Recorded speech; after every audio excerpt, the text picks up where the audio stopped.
Hola, saludos cordiales, sean todos bienvenidos. A continuación, el grupo número 1 conformado por José Alexander Díaz, Nilson Monterrosa, Yelixa Ramos y mi persona Robinson Parada.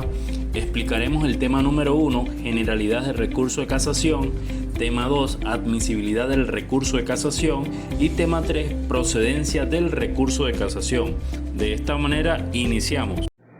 Hola, saludos cordiales, quien les habla, José Díaz. Yo les estaré hablando sobre el tema número 1, generalidades. En este contexto, el recurso en nuestro país tiene una eminente naturaleza judicial y no legislativa.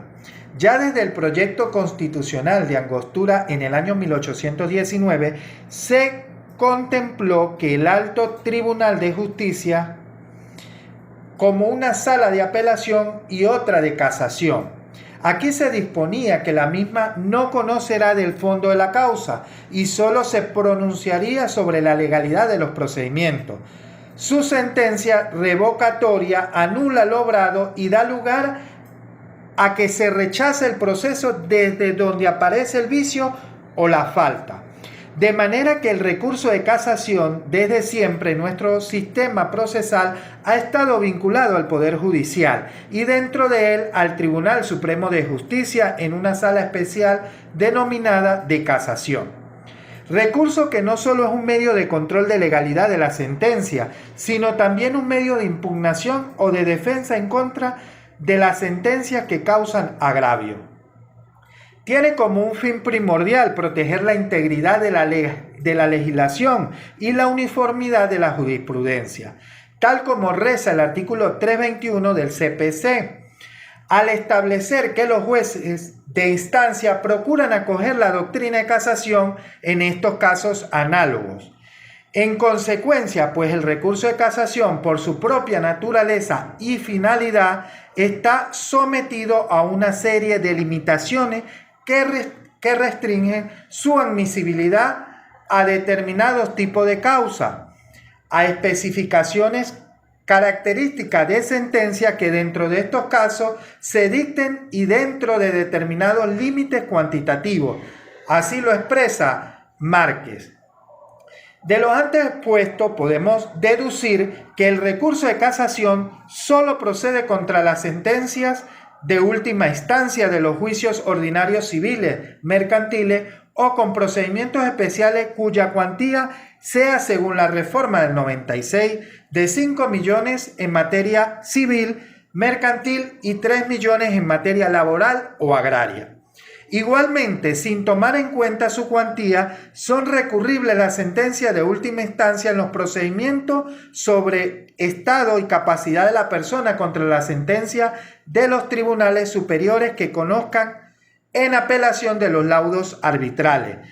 dictados por árbitro de derecho si su cuantía se ajusta al límite señalado. En los autos dictados en ejecución de sentencia que resuelven puntos esenciales no controvertidos en el proceso ni decididos en él, que provocan contra lo ejecutoriado o lo modifican de manera instancial,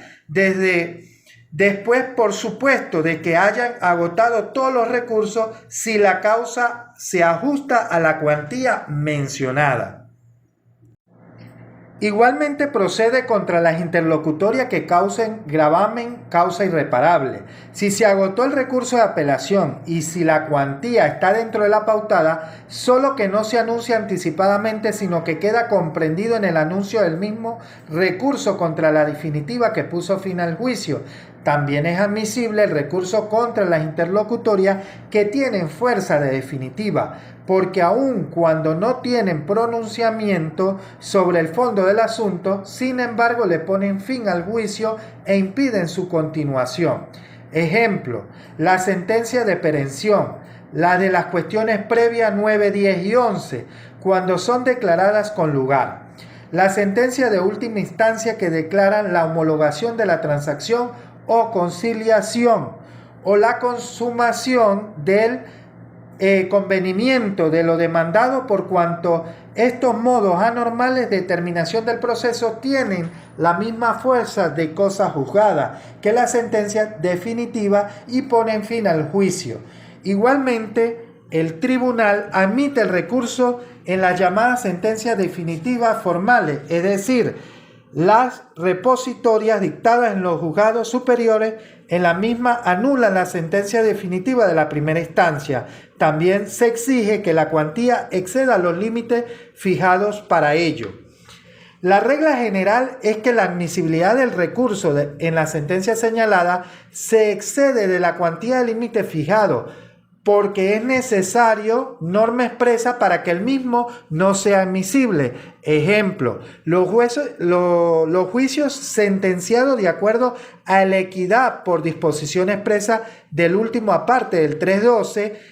que el lapso para anunciarlo es de 10 días y que cuenta a partir del vencimiento de los 30 días que tiene el juez para las interlocutorias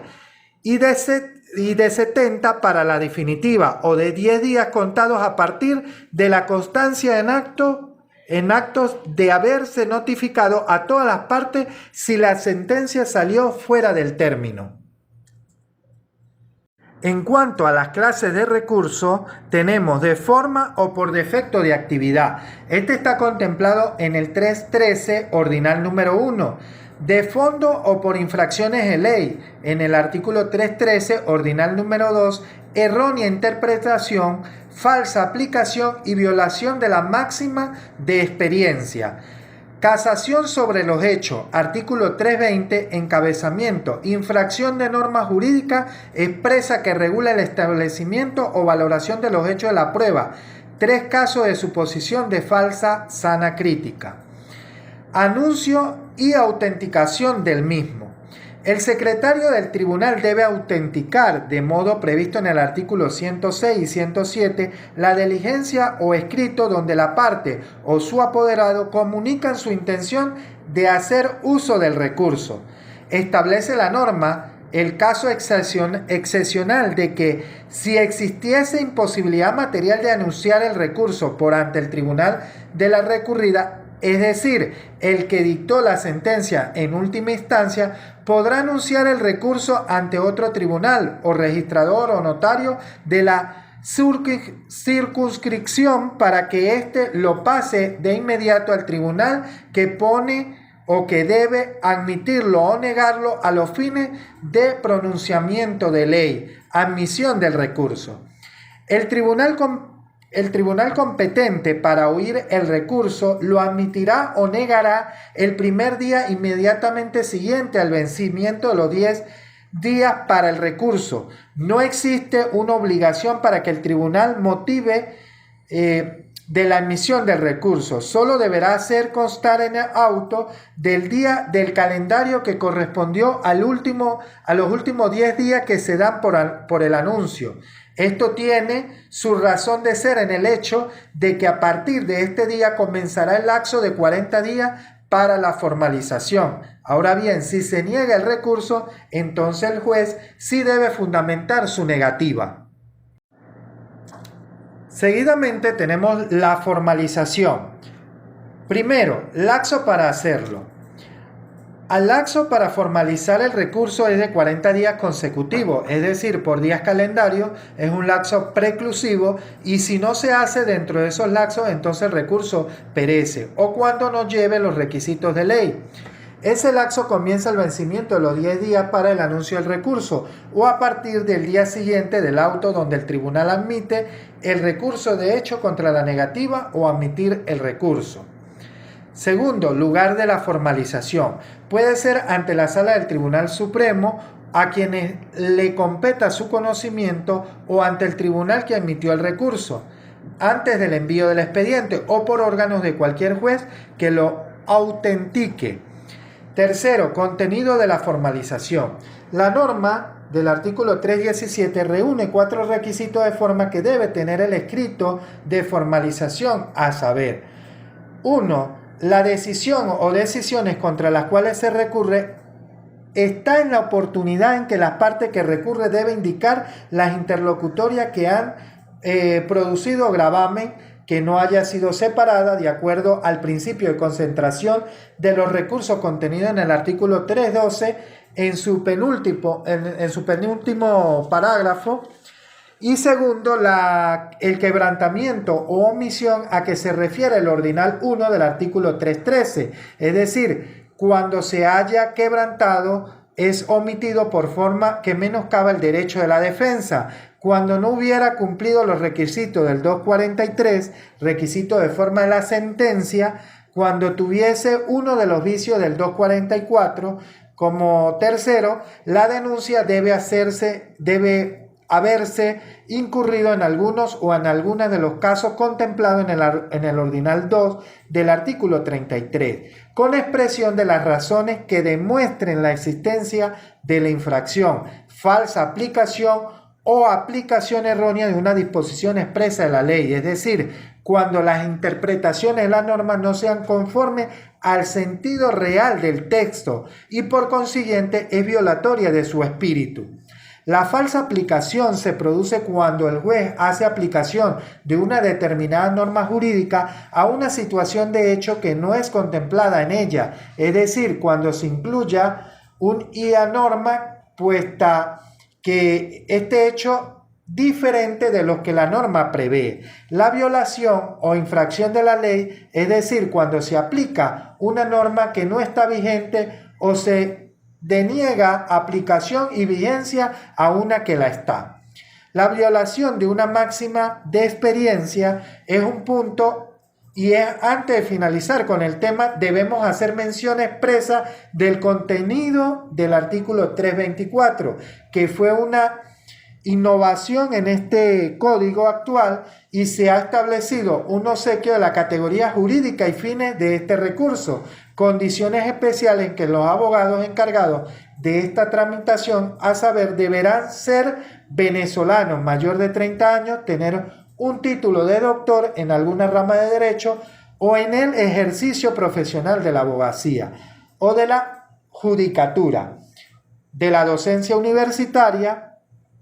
en Venezuela no menor a 5 años continuos. Esta capacidad de postulación es requerida para formalizar y contestar recursos, mas no para anunciarlo. Impone la norma también una carga de tipos administrativos para el tribunal, que es la de llevar un listado al día de los abogados habilitados para actuar en ella y publicarla periódicamente. Dice que si los juicios sentenciados conforme al artículo 13 de este código no tienen recurso de casación, lo que tiene el código comentado, según Calvo Vaca, se deben fijar que al comentar las disposiciones del 312 en la clasificación que se hace los juicios donde son admisibles recursos incluya a juicios decididos con arreglo a la equidad. En materia de guarda y alimento, no tienen recursos para disponerlo en el artículo 70 de la Ley Tutelar de Menores porque estas sentencias no causan cosa juzgada material y por cuanto pueden ser modificadas por otros procesos. En los juicios de estabilidad, en materia de retasa de honorarios de abogados, porque son inaplicables, procedimientos breves por cuantía de 1.500.000, en la regulación de las competencias solo es admisible el de jurisdicción. En los procedimientos de jurisdicción voluntaria, herencia yacente, separación de bienes conyugales, impugnación de asamblea de accionistas. Para finalizar, concluimos con el punto de los lapsos para intentarlo. El anuncio del recurso está íntimamente ligado con el lapso para intentarlo, o como se dice en el medio forense, el lapso para anunciarlo. Consiste, como su nombre lo indica, en el aviso que hace el litigante al tribunal que dictó la sentencia en última instancia, de que está haciendo uso del recurso de casación para luego explicarlo y fundamentarlo, como dice Larroche, cuando introduzca el escrito de formalización. Hola, saludos cordiales, soy Robinson Parada. A continuación les explicaré el tema número 2, admisibilidad del recurso de casación. En cuanto al anuncio del artículo 314, encabezamiento primera parte del Código de Procedimiento Civil, establece que el recurso de casación se anunciará ante el tribunal que dictó la sentencia contra la cual se recurre dentro de los 10 días siguientes al vencimiento de los lapsos indicados en el artículo 521 según los casos. Solo en caso de haber imposibilidad material de hacerlo ante aquel, podrá anunciarse ante otro tribunal o ante un registrador o notario de la circunscripción. En cuanto al reclamo, tercera parte del 314 de Juzden establece que el Tribunal Supremo de Justicia podrá oír, sustanciar y pronunciar sobre cualquier reclamo de parte interesada relativo a la tramitación del anuncio y admisión del recurso, imponiendo a los responsables multa de hasta 20.000 bolívares sin perjuicio de la responsabilidad personal a que pudiera haber lugar. Mientras que la admisión, el artículo 315 del Código de Procedimiento Civil establece los plazos, la falta de pronunciamiento sobre la admisión o negativa en concordancia con el artículo 522 del Código de Procedimiento Civil, el cual establece que el tribunal competente para oír el anuncio del recurso de casación lo admitirá o negará el primer día inmediato siguiente al vencimiento de los 10 días que se dan para el anuncio. En caso de negativa, razonará en dicho auto los motivos del rechazo y en caso de admisión hará constar en el auto el día del calendario que correspondió al último de los 10 días que se dan para el anuncio. Si no hubiere habido pronunciamiento oportuno sobre admisión o negativo del recurso, el anunciante consignará su escrito de formalización en el Tribunal Supremo de Justicia dentro de los 40 días continuos más el término de la distancia si tal fuere el caso.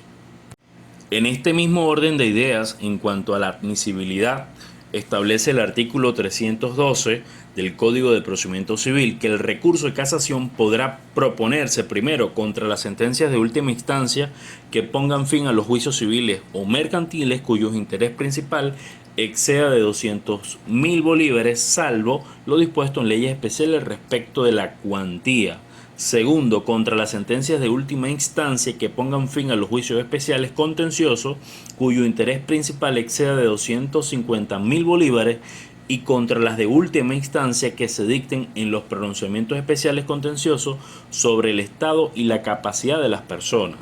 Tercero, contra los autos dictados en ejecución de sentencia que resuelvan puntos esenciales no controvertidos en el juicio ni decididos en él, o los que provean contra lo ejecutoriado o lo modifiquen de manera sustancial después que contra ellos se hayan agotado todos los recursos ordinarios. Cuarto, contra la sentencia de los tribunales superiores que conozcan en apelación de los laudos arbitrales cuando el interés principal de la controversia exceda de 250.000 bolívares. Al proponerse el recurso contra la sentencia que puso fin al juicio, quedan comprendidas en él las interlocutorias que hubieran producido un gravamen no reparado en ella, siempre que contra dichas decisiones se hubieran agotado oportunamente todos los recursos ordinarios. Asimismo, tenemos los recursos: el recurso de forma o por defecto de actividad, el recurso de fondo o por infracción de ley, el recurso de casación sobre los hechos. En cuanto al recurso de forma o por defecto de actividad, establece el artículo 313, ordinal 1 del Código de Procedimiento Civil que se declarará con lugar el recurso de casación cuando en el proceso se hayan quebrantado u omitido formas sustanciales de los actos que menoscaben el derecho a la defensa, o cuando en la sentencia no se hubieran cumplido los requisitos del artículo 243, o cuando adoleciere de los vicios enumerados en el artículo 244, cuando que contra dichos quebrantamientos o omisiones se hayan agotado todos los recursos, o que la omisión o quebrantamiento lesionen el orden público. En cuanto al recurso de fondo o por infracción de ley, el artículo 313 ordinal 2 establece que errónea interpretación, falta, aplicación y violación de máxima de experiencia se declarará con lugar el recurso de casación cuando se hayan incurrido en un error de interpretación acerca del contenido y alcance de una disposición expresa de ley, o cuando aplicado falsamente una norma jurídica, cuando se aplique una norma que no esté vigente o se le niegue aplicación y vigencia a una que lo esté, o cuando se haya violado una máxima de experiencia. En cuanto al recurso de casación de los hechos, el artículo 320 establece que en su sentencia del recurso de casación el Tribunal Supremo de Justicia se pronunciará sobre las infracciones denunciadas sin extenderse al fondo de la controversia ni al establecimiento y apreciación de los hechos que hayan efectuado los tribunales de instancia, salvo que en el escrito de formalización se haya denunciado la infracción de una norma jurídica expresa y estableciendo además cuáles son las normas jurídicas aplicables para resolver la controversia, ya sean estas las indicadas por las partes en los escritos de formalización o de contestación o las que el propio Tribunal Supremo de Justicia considere que son aplicables al caso. Por su parte, en cuanto al recurso de hecho, establece el artículo 316 del Código de Procedimiento Civil, pasados los 10 días que se dan para anunciar el recurso sin que éste haya sido propuesto, se remitirá el expediente al tribunal a quien corresponde la ejecución. En caso de negativa de admisión del recurso de casación, el tribunal que lo negó conservará el expediente durante 5 días a fin de que el interesado pueda ocurrir de hecho ante el Tribunal Supremo de Justicia. Este recurso se propondrá ante el tribunal que negó la admisión del recurso en el mismo expediente del asunto, quien lo remitirá en primera oportunidad al Tribunal Supremo de Justicia para que éste lo decida dentro de los 5 días siguientes al recibo de las actuaciones, con preferencia a cualquier otro asunto. Si el recurso de hecho fuese declarado con lugar, comenzará a correr desde el día siguiente al de dicha declaratoria el término de la distancia que fijará el tribunal y el lapso de formalización, y en caso contrario el expediente se remitirá directamente al juez, que deba conocer de la ejecución, participándole dicha remisión al tribunal que le envió el expediente. El Tribunal Supremo de Justicia, al pronunciarse sobre el recurso de hecho, podrá imponer en caso de interposición maliciosa por parte del proponente una multa a este hasta de 20.000 bolívares. En este sentido, en relación a la formalización, plazos y requisitos, establece el artículo 317 del Código de Procedimiento Civil que, admitido el recurso de casación o declarado con lugar, el de hecho comenzará a correr desde el día siguiente al vencimiento de los 10 días que se dan para efectuar el anuncio en el primer caso y del día siguiente al de la declaratoria con lugar del recurso de hecho en el segundo caso, un lapso de 40 días más el término de la distancia que se haya fijado en la sede del tribunal que dictó la sentencia recurrida y la capital de la República, computado en la misma forma, dentro del cual la parte o las partes recurrentes deberán consignar un escrito razonado bien en el tribunal que admitió el recurso. Si la consignación se efectúa antes del envío del expediente o bien directamente en el Tribunal Supremo de Justicia o por órgano de cualquier juez que lo autentique, que contengan en el mismo orden que se expresan los siguientes requisitos. Primero, la decisión o decisiones contra las cuales se recurre. Segundo, los quebrantamientos u omisiones a que se refiere el ordinal 1 del artículo 313. Tercero, la denuncia de haber incurrido en alguno de los casos contemplados en el ordinal 2 del artículo 313 con expresión de las razones que demuestran la existencia de la infracción, falsa aplicación o aplicación errónea. Cuarto, la especificación de las normas jurídicas que el tribunal de última instancia debió aplicar y no aplicó para resolver la controversia con expresión de las razones que demuestren la aplicabilidad de dichas normas. La recusación o inhibición que se proponga contra los magistrados del Tribunal Supremo de Justicia no suspenderá el lapso de formalización.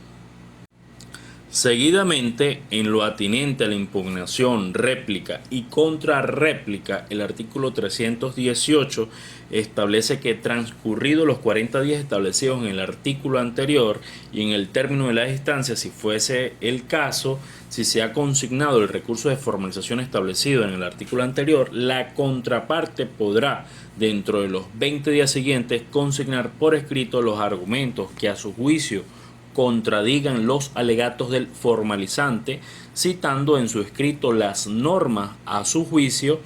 que deben aplicarse para resolver la controversia con expresión de las razones que demuestren dicha aplicación. Si hubiera habido contestación de la formalización, el recurso puede replicar dentro de los 10 días siguientes al vencimiento de los 20 días que se dan para la contestación, y si el recurrente hiciese uso de dicho derecho, el impugnante tendrá una última oportunidad en los 10 días siguientes para formular su contrarréplica. En lo que respecta al plazo para dictar sentencia, el artículo 319 del Código de Procedimiento Civil establece que, concluida la sustanciación del recurso en la forma indicada en el artículo anterior, el Tribunal Supremo de Justicia tendrá un plazo de 60 días para dictar su fallo sobre el recurso propuesto. Ahora bien, en cuanto al efecto declaratorio con lugar, tenemos el efecto de forma y de fondo. En cuanto al de forma, el artículo 320, segundo aparte, establece que podrá también el Tribunal Supremo de Justicia, en su sentencia,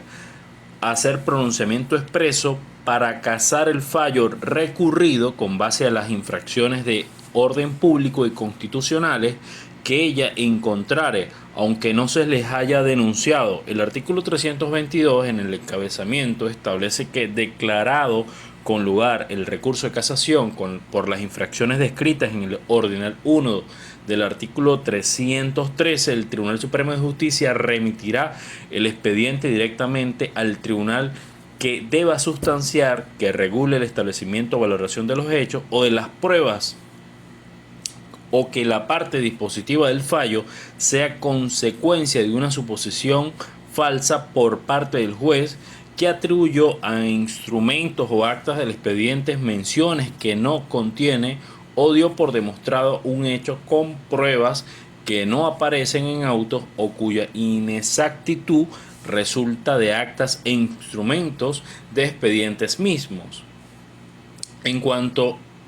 al efecto de fondo, el artículo 322, primera parte, establece que podrá también el Tribunal Supremo de Justicia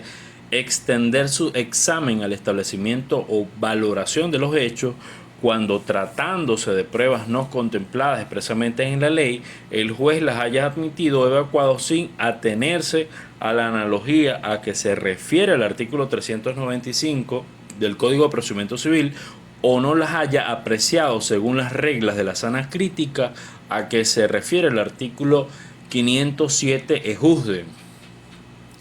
En cuanto a la casación de oficio, el artículo 320, primera parte, establece que podrá también el Tribunal Supremo de Justicia, en su sentencia, hacer pronunciamiento expreso para casar el fallo recurrido con base a las infracciones de orden público y constitucionales que ella encontrare, aunque no se les haya denunciado.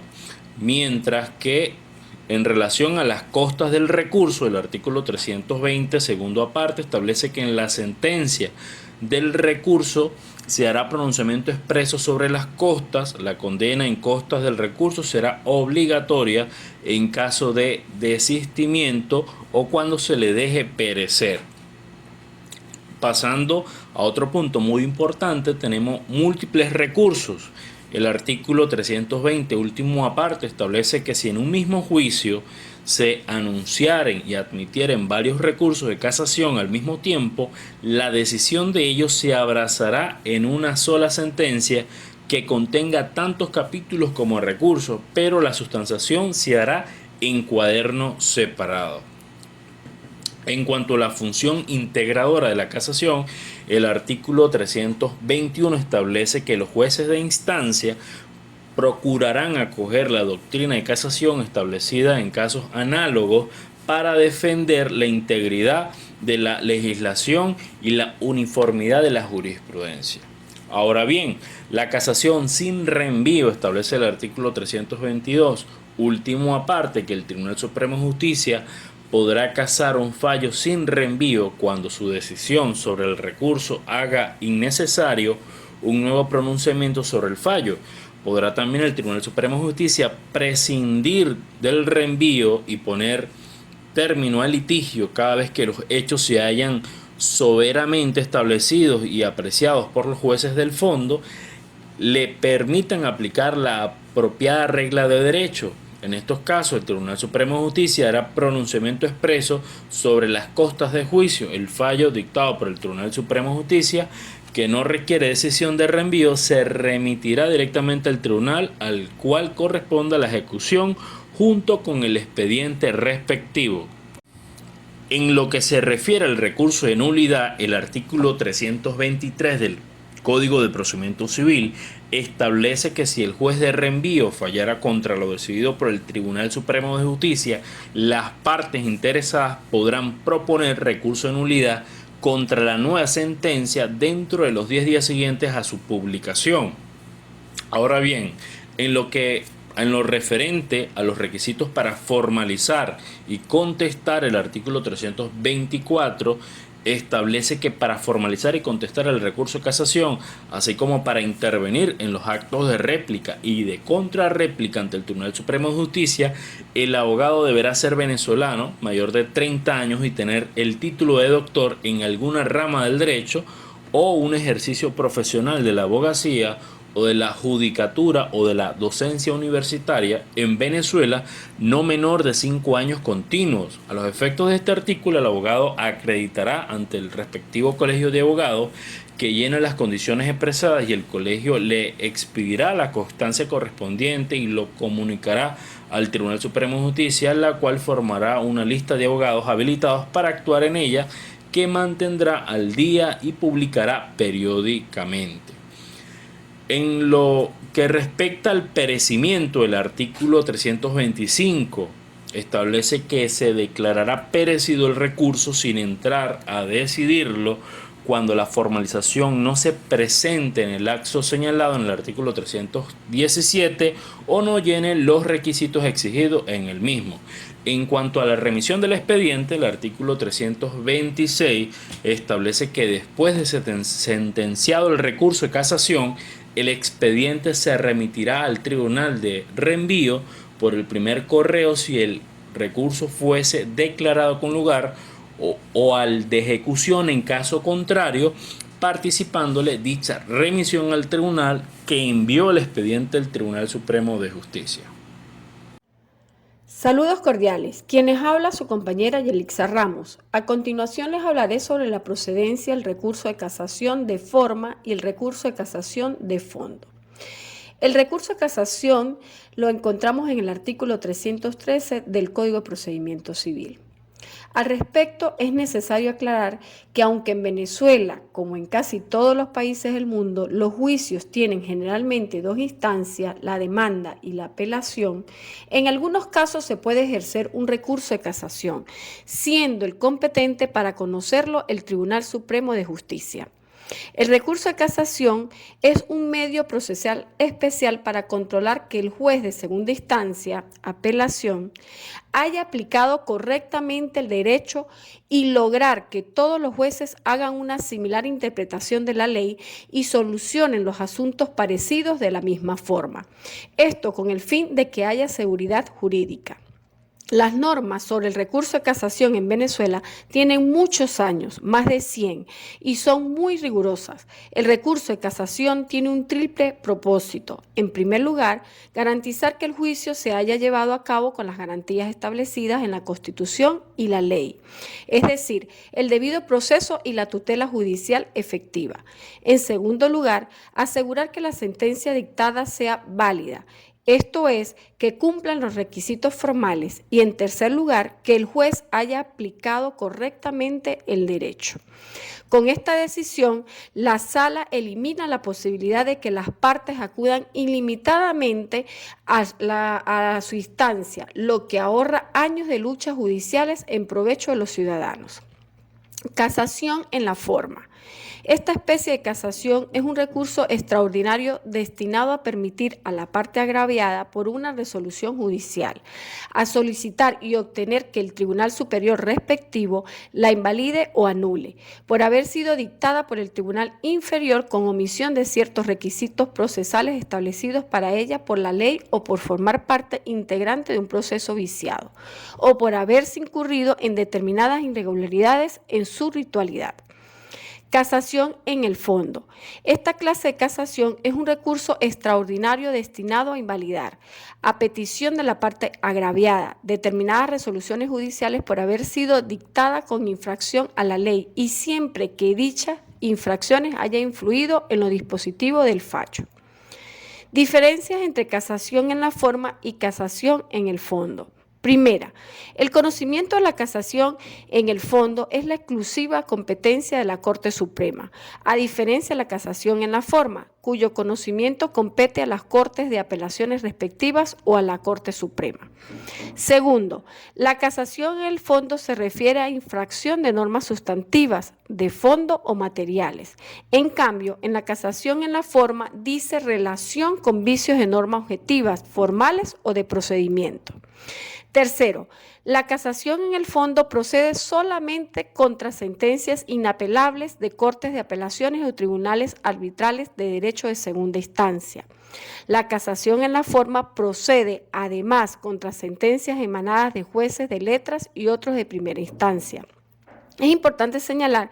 que algunas de las causales de la casación en la forma, como la incompetencia o falta de trámites esenciales, requieren haber sido alegadas durante el juicio para que sean admisibles al recurso. Artículo 769 del Código de Procedimiento Civil. En casación, en el fondo, no existe tal requisito. Motivos de la casación de forma. El recurso de casación por quebrantamiento de forma se fundamenta en la denuncia de la violación de los trámites esenciales del procedimiento. Se refiere, por tanto, a infracciones o errores referentes a las formalidades fundamentales del juicio, errores improcedendo. Motivos de la casación de fondo. Establece el artículo 313 del Código de Procedimiento Civil venezolano que se declarará con lugar el recurso de fondo cuando se haya incurrido en un error de interpretación acerca del contenido y alcance de una disposición expresa a la ley o aplicado falsamente una norma jurídica, cuando se aplique una norma que no esté vigente o se le niegue aplicación y vigencia a una que lo esté, o cuando se haya violado una máxima de experiencia. En los casos de este ordinal, la infracción tiene que haber sido determinante de los dispositivos en la sentencia. ¿Qué sería el error en cuanto al contenido y alcance de una disposición expresa a la ley? Esto consiste en el error sobre el contenido de una norma jurídica que se verifica cuando el juez, aún reconociendo la existencia y la validez de la norma apropiada al caso, o mejor dicho, habiéndola elegido acertadamente, yerra al interpretarla en su alcance general y abstracto. En cuanto a la aplicación falsa de una norma jurídica, existe violación de una norma jurídica cuando el supuesto de hecho no se le aplica la norma que debería aplicársele. De aquí que la falsa aplicación de la ley viene a ser una violación que consiste en una incorrecta elección de la norma jurídica aplicable, lo cual se traduce normalmente en una preterición y omisión de la norma jurídica que debió ser aplicada. Y la falta de aplicación de una norma jurídica es la negación o el desconocimiento del precepto o mejor de la voluntad abstracta de la ley, de tal forma que ante la existencia de alguno de los vicios que constituyan motivos para recurrir al recurso de casación. Principios que rigen la casación civil venezolana.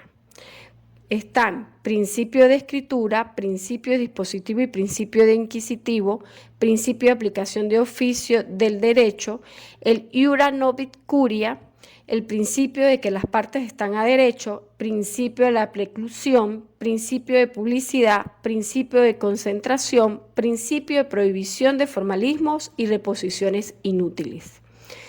Diferencias entre admisibilidad y procedencia. Debemos distinguir entre la admisibilidad y la procedencia de la demanda, por cuanto la primera importa el examen de los requisitos rituales y formales que son independientes de las razones de fondo. La procedencia hace a lo fundado o infundado de la demanda y determina la suerte final que expresa la sentencia.